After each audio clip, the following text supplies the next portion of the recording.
अस्सलाम वालेकुम friend, welcome back to my channel. Friend, आज हम ये खूबसूरत सी फ्रॉक बनाएंगे जो बनने के बाद बहुत ही ज़्यादा खूबसूरत लग रही है।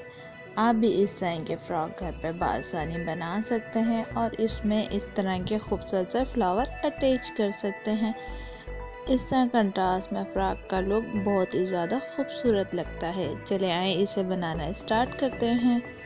सबसे पहले हमें ये फैब्रिक पे हमने ये फ्लावर लगाने हैं। उसके लिए रिबन और नेट का यूज़ करेंगे। आप अपने फैब्रिक को 4 तह में फोल्ड कर लीजिए, बिल्कुल उसी तरह जिस तरह हम सिंपल शर्ट की कटिंग करते हैं। ये मेरी 4 तह में कपड़ा फोल्ड हो चुका है। ये नीचे का फ्रॉक का बॉर्डर है, घेर है ये नीचे का। इसकी चौड़ाई 4 तहों में तकरीबन 13 इंच थी, तो मैंने इतना ही कपड़ा इसका रहने दिया, कोई कट नहीं किया। अब इसकी हम लंबाई ले लेंगे, जितनी हमें फ़्रॉक की लंबाई रखनी है उसमें से हम तकरीबन 5 से 6 इंच कट कर लेंगे। हमने 5 से 6 इंच लंबाई कम लेनी है क्योंकि हम ऊपर रेड नेट का यूज़ करेंगे, तो उस हिसाब से हमने 5 से 6 इंच लंबाई कम लेंगे। ये हमने रेड नेट का पीस लिया है जो हम इसमें यूज़ करेंगे। इसकी लंबाई तकरीबन 10 इंच है और इसकी चौड़ाई हमारी तीरे के बराबर है। जितना हमारा तीरा है उतनी हमारी तकरीबन आधा इंच एक्स्ट्रा है जो हमारा सिलाई में चला जाएगा। अब हमने पहले तीरे का निशान लगाया, अब उसके बाद आर्म होल का हम निशान लगाएंगे। जितने हमें आर्म होल रखने हैं उस हिसाब से हम ये आर्म होल का निशान लगाकर इसे कट कर लेंगे।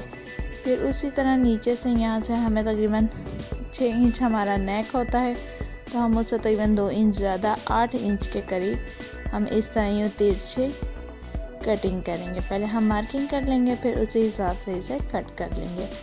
आप अपने हिसाब से जितना तिरछा रखना चाहें उस हिसाब से कट कर लीजिए। ये नीचे आर्म होल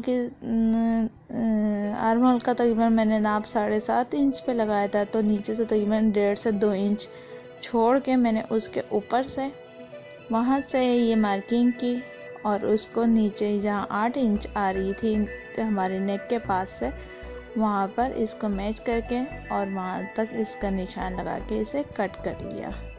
पूरा आर्म होल नहीं लिया, आर्म होल के नीचे से तकरीबन 2 इंच का गैप छोड़ के इस तरह देखें बिल्कुल यूँ तिरछा कट कर लिया। अब ये दोनों पीस जॉइंट थे, यहाँ से पहले हम अपने शोल्डर की कटिंग कर लेंगे। फिर उसके बाद ये बीच का जो जॉइंट है उसको भी हम कट करके दोनों पीस को अलग कर लेंगे। इस तरह ये हमारे पास 2 पीस हो गए। ये दोनों पीस हमारे फ्रंट के हैं। सेम इसी तरह हम बैक के लिए भी पीस कट कर लेंगे। बहुत पतला कपड़ा है नेट का, इसलिए मैंने इसमें डबल कपड़ा यूज़ किया है। अब हम इसको इस तरह रखेंगे कि हमारा फ्रंट का पीस बआसानी सही तरीके से कट हो जाए। ये मेरे पास कम फैब्रिक था तो मुझे आस्तीन भी कट करनी थी, इसलिए मैंने ये आस्तीन का जो ये कपड़ा है ये पहले कट नहीं किया। अब मैं यहाँ से अपने आर्म होल और चेस्ट की कटिंग करके फिर जो कपड़ा बचेगा वो मेरा आस्तीन में इस्तेमाल हो जाएगा। अगर मैं सीधा पहले कट कर देती तो आस्तीन थोड़ी मुश्किल से बनती। अब हमने ये अपना रेड वाला पीस इस तरीके से यूँ बिछा लिया है। यहाँ से तकरीबन ये हमारे शर्ट का पीस शुरू हो रहा है, बिल्कुल ऊपर से नहीं है, ठीक है, नीचे से है। जहाँ से हमारी आर्म होल की वो कटिंग आ रही है ना, बस वहाँ से।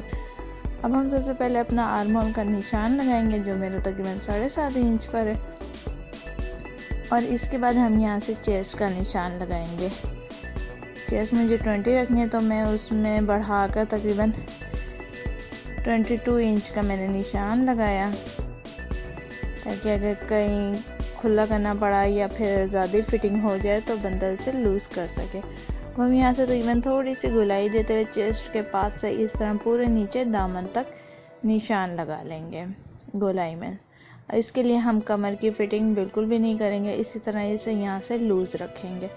जो हमने निशान लगाया उसके ऊपर इस तरीके से कट कर देंगे।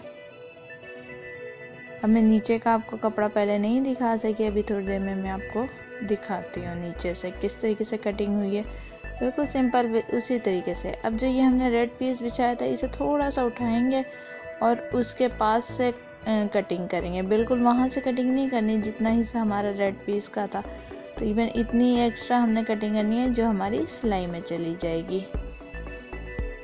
ये देखिए नीचे से हमारी इस शर्ट की कटिंग कुछ इस तरीके से थी, यहाँ से भी थोड़ी सी कटिंग और होगी अगर ना हुई तो फिर ये झोल आएगा, तो ये एक्स्ट्रा कटिंग में ये बाद में कर लूँगी। अब हम इसके इस तरीके से कटिंग कर लेने के बाद ये जो हमारा रेड पीस था, अब हम इसके ऊपर नेक का गिराफ बनाएंगे। नेक की मुझे चौड़ाई तकरीबन 3 इंच रखनी थी और इसकी लंबाई 6 इंच। तो इसको इस तरीके से फोल्ड किया कपड़े को और इसके ऊपर यूँ गिराफ बना दिया। गिराफ बनाने के बाद इसी कपड़े को इस तरीके से ओपन करेंगे और ये देखिए ये आधा गिराफ बना है ना, तो इसको इस तरीके से फोल्ड करेंगे और फिर दूसरी साइड पे भी ये गिराफ नुमाया हो रहा है तो हम उसे ट्रेस कर लेंगे। बस यहाँ पर ट्रेस करने से ये होगा कि हमारा पूरा नेक कपड़े पे बन जाएगा। बस हमने उसके ऊपर सिलाई ही लगानी है। अगर आपको वीडियो समझ आए, वीडियो से आप कुछ सीख पाएँ तो वीडियो को लाइक और शेयर ज़रूर कर दिया करें और अपने खूबसूरत से कमेंट का इज़हार कमेंट सेक्शन में भी ज़रूर दिया करें। ये देखिए हमारा नेक पूरा रेडी हो गया है इस तरीके से। अब हम इसके नीचे एक पीस बिछाएंगे, बिल्कुल सेम वैसा ही जो हमने कट किया था वो पीस बिछाएंगे। इसके ऊपर हम अपना ये जिस पे हमने नेक का ग्राफ बनाया है ये वाला पीस बिछाएंगे। अब हम ये जो हमने ग्राफ बनाया है इसी के ऊपर सिलाई लगा लेंगे। सिलाई लगाने के बाद एक बूट का फासला छोड़ते हुए, एक बूट का कपड़ा छोड़ते हुए हम तकरीबन बाकी एक्स्ट्रा कपड़ा कट कर लेंगे। कट करने के बाद हम इसके अंदर हल्के हल्के से कट्स लगा देंगे, जिसकी वजह से हमारा ये कपड़ा बहुत ही अच्छी तरीके से टर्न हो जाएगा। अगर हम इस तरह अंदर कट्स ना लगाएंगे तो ये सही से टर्न नहीं होगा और फिर हमारे नेक में वो सफाई नहीं आएगी। छोटी छोटी सी ट्रिक्स होती हैं जिसकी वजह से हमारे काम में बहुत ही ज़्यादा सफाई आ जाती है। कहीं भी इस तरह की गोलाई वाली जगह आप उसमें इस तरीके से कट्स लगा लीजिए तो देखिए वहाँ पे कितनी ज़बरदस्त फिनिशिंग आती है।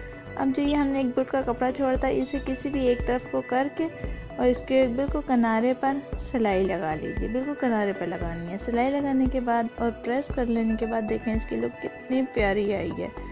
बिल्कुल हमें कोई ज़्यादा मेहनत नहीं करनी पड़ी, बस हमने उसमें कट्स लगाए थे तो इस वजह से हमारा ये नेक बहुत ही ज़्यादा खूबसूरत बना। सेम इसी तरह हम अपना बैक नेक भी तैयार कर लेंगे। अब हम अपनी शर्ट का फ्रंट पीस लेंगे फ्रंट पीस लेंगे, उसे इस तरीके से रख कर उसके ऊपर हम अपना ये नेट वाला पीस इस तरह रखेंगे। बिल्कुल उसी तरीके से जिस तरह कटिंग हुई थी उसी शेप में हम अपनी सिलाई लगा लेंगे। याद रहे रेड का हमने सिर्फ एक पीस ज्वाइन करना है, दूसरा वाला पीस ज्वाइन इसके साथ नहीं करना। ये देखें हमने एक पीस ज्वाइन किया था अपने रेड वाले पीस का, दूसरा जो हमारा इसका पीस है वो ऐसे ही रफ है। देखें ये बिल्कुल आज़ाद है, ऐसे ही छूटा हुआ। अब हम इसके लिए इसका वो सिरा पकड़ेंगे अपने नेट का दूसरा हिस्सा दूसरे पीस का और उसको इस तरीके से पकड़ के उसी तरीके से सी लेंगे जैसे हमने पहला पीस सिया था।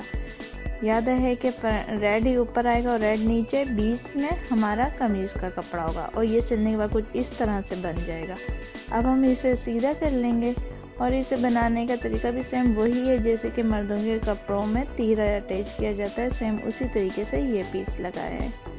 इससे ही कि रफ़ कपड़ा कोई भी आपको नज़र नहीं आएगा, सारी सिलाइयाँ अंदर ही चली जाएंगी।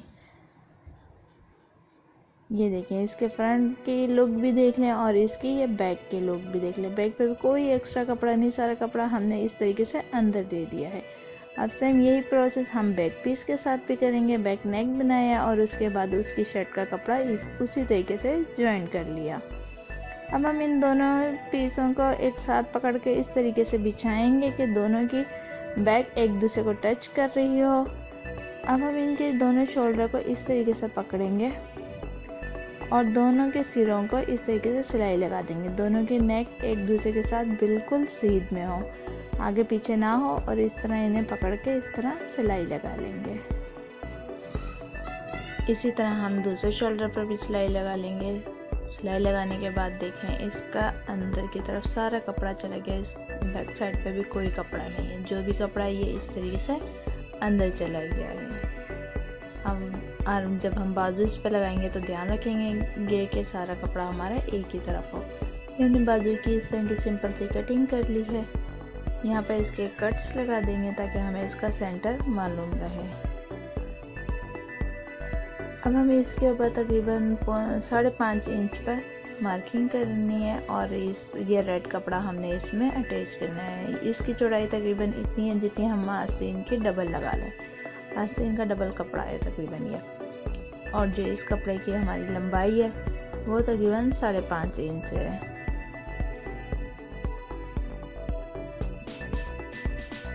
अब हम अपने आस्तीन को इस तरीके से ओपन करेंगे और उसकी बैक साइड के ऊपर मार्किंग करेंगे।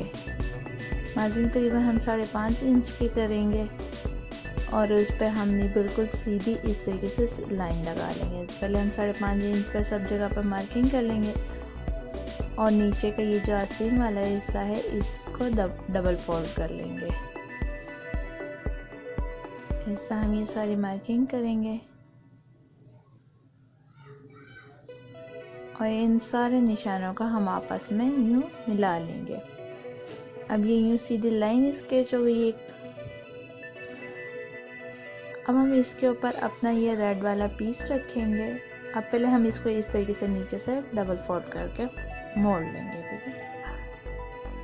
मोड़ने के बाद फिर हम अपना ये रेड वाला पीस रखेंगे, बिल्कुल लाइन के साथ इस तरीके से रखेंगे और एक बूट का फासला छोड़ के हम सिलाई लगाएंगे। और ये जो हमारा रेड पीस है इसके अंदर हम इस तरीके की प्लेट्स डालते जाएंगे। हमने इस पीस पे तकरीबन इतनी प्लेट्स डालनी है कि हमारी आस्तीन में ये रेड कपड़ा सारा कवर हो जाए। इसलिए हमने ये कपड़ा ज़्यादा लिया था कि हमने इसके अंदर इस तरह प्लेट्स डालनी है। आप इसमें जितना मर्ज़ी कपड़ा ले लें, कम ले लें या ज़्यादा, आप अपने हिसाब से ले लें। ये इस तरीके से हमने यहाँ प्लेट्स डाल दी। ये आस्तीन की बैक साइड है, फ्रंट से आस्तीन इस तरह है। ये जो अब हमारी एक रेड कलर की सिलाई नज़र आ रही है इसके ऊपर हम ये रेडीमेड पाइपिंग का यूज़ करेंगे। बिल्कुल सिलाई से उस तरफ को रख कर पाइपिंग और इसके ऊपर सिलाई लगा लेंगे। ये वाली सिलाई उस सिलाई से थोड़े से फासले पर लगाएंगे। ये देखिए यहाँ पे हमने यूँ सिलाई लगा ली। सिलाई लगाने के बाद हम पहले पाइपिंग को एक बार ये फोल्ड करेंगे और उसके बाद एक बार फिर से फोल्ड कर देंगे और ये जो ओपन वाला हिस्सा है यहाँ पर हम सिलाई लगा लेंगे। सिलाई लगाने के बाद ये इस तरीके से बैठ जाएगी पाइपिंग। ये देखिए ये इस तरह का लुक देगी। अगर आपकी आस्तीन का कपड़ा कम हो तो आप इस तरह का जोड़ भी लगा सकते हैं उसमें। देखिए तो मेरी आस्तीन ये पूरी थी तो इसमें जॉइंट की ज़रूरत ही नहीं रही। आप इस तरह की डिज़ाइन को जॉइंट के तौर पर भी यूज़ कर सकते हैं। अब हम अपनी इस आस्तीन को अपनी शर्ट के अंदर जॉइंट करेंगे। जॉइंट करने से पहले हम ध्यान रखेंगे कि हमारा ये जो ऊपर शोल्डर की सिलाइयाँ हैं दोनों एक साइड पर हों और बैक साइड पर हों, फ्रंट पे ये सिलाइयाँ नज़र ना आ रही हों। ये देखिए ये हमने इसके आर्म होल स्टिच कर लिए हैं, बाजू इसके साथ जॉइंट कर लिए हैं। अब हम अपनी शर्ट को उल्टा करेंगे और यहाँ पर भी हम मार्किंग करेंगे। ये हमने अपनी शर्ट को इस तरीके से उल्टा कर दिया है। ये इसका मतलब अंदर वाला पीस है, बैक पीस है। अब हम यहाँ आर्म होल से तकरीबन 6.5 इंच के फासले पर मार्किंग करेंगे। यहाँ पर भी इसी तरह और दूसरे बाजू की तरफ भी इसी तरह, और इन दोनों मार्किंगों को यूँ मैच करके इस तरह से एक लाइन ड्रॉ कर देंगे और उसके नीचे तकरीबन 1 इंच के गैप से एक लाइन और ड्रॉ करेंगे। और अब हमने ये जो मार्किंग की थी इसके ऊपर हम ये बारीक इलास्टिक है इसका यूज़ करेंगे। इसके ऊपर हम एक सिलाई लगाएंगे। हम इलास्टिक को बहुत ज़्यादा नहीं खींचेंगे, नॉर्मल सा रखते हुए हम इलास्टिक खींचेंगे। जो हमने चेस्ट के पास कमर की फिटिंग नहीं की थी वो इसी वजह से नहीं की थी, यहाँ हम इलास्टिक का यूज़ करेंगे। देखिए हमने ये इलास्टिक का यूज़ कर लिया। देखें खींचने के बाद ये कितना दूर तक जा रहा है। इसमें अब हमें फिटिंग का बिल्कुल भी मसला नहीं रहेगा। अब हम अपनी बाकी फिटिंग कर लेंगे। आस्तीन के पास से शुरू करेंगे और चेस्ट और कमर के पास से होते हुए बिल्कुल नीचे दामन तक ले आएंगे। दामन भी हमारा सीधा है, यहाँ पर बिल्कुल भी गोलाई नहीं की हुई। ये देखें हमारी ये साइडों की फिटिंग होने के बाद हमारी इस फ्रॉक का लुक कुछ इस तरीके से है। यहाँ नीचे से भी हमने इसका बॉर्डर उसी तरीके से फोल्ड कर लिया जैसे हमने आस्तीन का फोल्ड किया था। अब आप चाहें तो आप इसको इसी तरीके से रहने दें, लेकिन मुझे यहाँ पर फ्लावर अटैच करके इसे और भी ज़्यादा प्रिटी लुक देना है, तब मैं यहाँ पर फ्लावर का यूज़ कर लूँगी।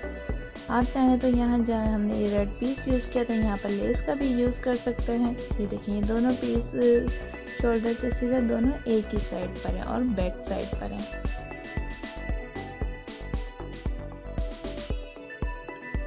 ये देखिए बगैर प्रिज्म को यूज़ किए हमने बहुत ही अच्छे आसानी से अच्छा सा नेक बनाया।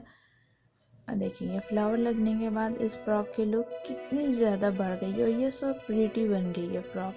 अगर आपको ये वीडियो पसंद आए तो वीडियो को लाइक और शेयर ज़रूर कीजिएगा और अपने खूबसूरत से कमेंट का इजहार कमेंट सेक्शन में भी ज़रूर दीजिएगा। अल्लाह हाफिज़।